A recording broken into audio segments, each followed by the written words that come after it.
My name is Matt Walsh. I am a children's author, and I've written a book called Johnny the Walrus. This book is all about identity and imagination.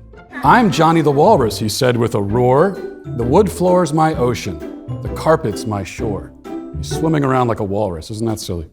And Mommy was told to take John to the zoo. Now she's going to take her son to go live at the zoo like he's a real walrus. I don't want to live at the zoo. The zookeeper thought, what's she talking about? Ma'am, that's just a boy with wood spoons in his mouth. Now he's the voice of reason. Yeah.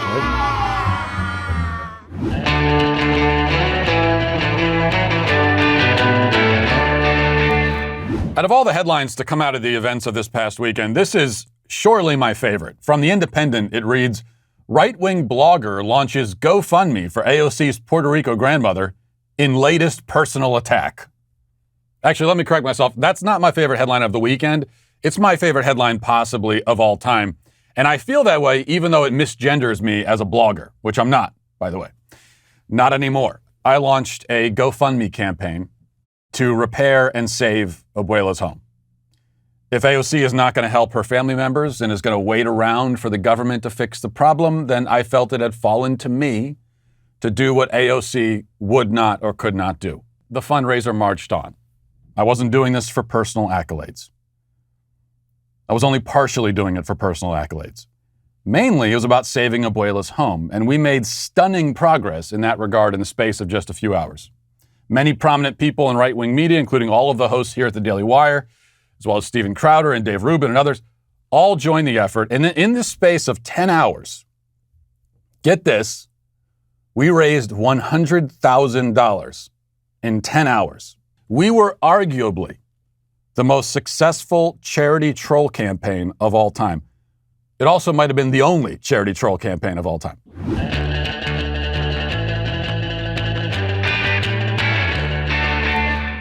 You and the school board have decided that our kids should go to school all day, every day, wearing muzzles like rabid dogs. I have listened to your arguments, and I've noticed that they're missing a few things, namely evidence, data, science, common sense, and basic human decency.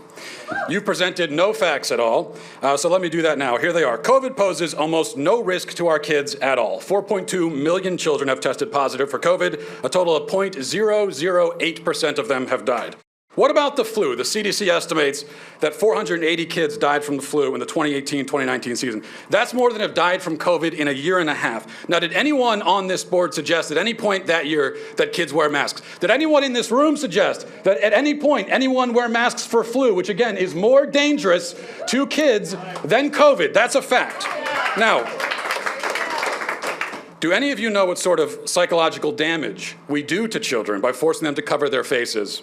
Teaching them that the air is toxic, that everyone around them is sick, depriving them of the ability to see each other's faces. Do you know what kind of damage that does? Have you thought about it?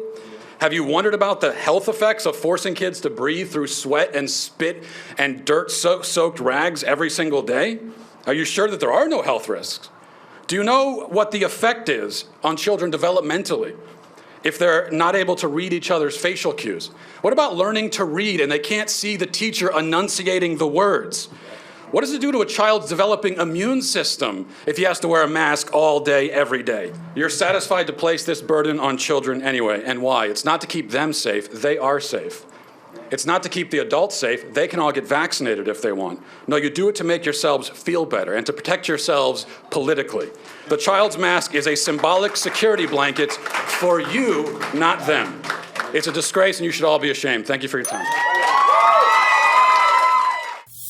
You know, that guy raises some good points. And pretty good looking guy too, if I do say so myself. No generation of kids in history has ever faced anything like this. Never has there been this concerted, coordinated, far-reaching effort to deprive them of that which is most basic, themselves. And that's why we're here today, because we're not going to sit in silence while our kids, while any kids, are ripped to shreds by these damned vultures, these monsters. We are parents who care about our children, and not just our own children, but all children. And we're not going to abandon them to be brainwashed and abused by a morally and intellectually corrupted education system. If you're on the other side of this, if you're in the opposition and that scares you, then I'm glad that it does.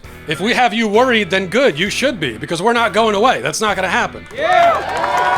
This is just history in the making. Matt Walsh is bringing a lot of people over here, getting people finally brave enough to stand and say no more to what the school board is doing to our children's futures. This is the line in the sand that we have drawn. We're not going to surrender our kids to this darkness. We're not going to do it. We're not going to give up on truth. Not now, not ever. Thank you all. I appreciate it. Thank you. God bless. I would thank you all for allowing me to speak to you tonight, but you tried not to allow it, yet here I am. Now, you only give us 60 seconds, so let me get to the point. You are all child abusers. You prey upon impressionable children and indoctrinate them into your insane ideological cult, a cult which holds many fanatical views, but none so deranged as the idea that boys are girls and girls are boys. By imposing this vile nonsense on students to the point even of forcing young girls to share locker rooms with boys, you deprive these kids of safety and privacy and something more fundamental too, which is truth. If education is not grounded in truth, then it is worthless. Worse, it is poison. You are poison. You are predators.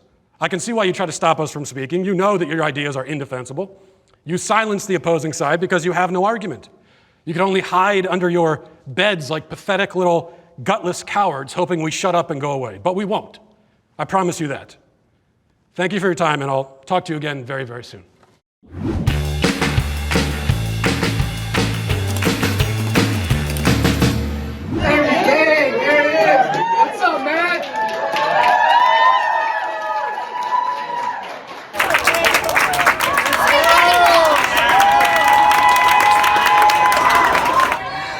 Tell me what a woman is. Can you define a woman? I can be here if I want to be here. Hey, can anyone tell me what a woman is? That was my challenge. Can you define the word woman? Any of you? My choice! My choice! Define the word woman. My choice! My choice! My choice! My choice! I want to get off the street though. People are my choice! That's the only thing. My choice! Okay. All right.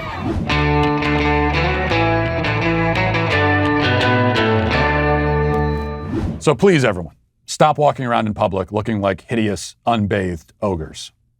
My sweet babies. Also, you're all canceled. There was something so unnatural about hearing Matt utter the words, my sweet babies. Anthony says, Matt calling all of us sweet babies gave me PTSD. But then another comment says, okay, so Matt's fan base is officially known as the Sweet Baby Gang. I guess I can't really tell anyone else how to identify themselves. If you want to be the Sweet Baby Gang, you can be. Yeah, you know what? Let's go with that. Just to really confuse everybody who doesn't listen to the show. Hearing people who are fans of the show identify themselves as a Sweet Baby Gang. And the agreement we have to make is that we never explain to anyone where that comes from or why. Now, Matt, I am told that the Sweet Baby Gang has a special name for you. They do. They do. Sweet Daddy Walsh is what they call it. Sweet That's my official name. Daddy Walsh. I expect to be addressed likewise by all of you. Yes, Daddy. The sweet baby.